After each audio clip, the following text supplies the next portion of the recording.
UW Odyssey project celebrated 20 years of helping non-traditional students receive education, financial help, and more. In fact, the mayor of Madison declared today as Odyssey Day. Tonight's celebration focused on voting and the experiences of Odyssey members. NBC 15's Cameron Kelly joins us in the studio. And Cameron, the night started off with students reading poems and reciting literature.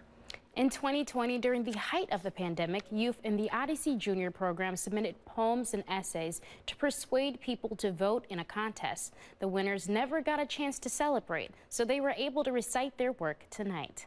Other members of the Odyssey say they were excited to be back in person to share conversations over a meal.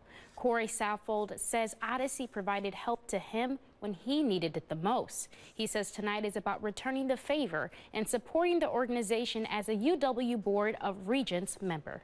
We were able to get the Odyssey project planted on 2 other UW campuses. Really, from being on the Board of Regents to say, hey, we need to put this in more places, right? And so really just want to support that way. But it is also making the Odyssey project more known to the Regents. Saffold says the Odyssey gave him the foundation he needed to make connections within Wisconsin.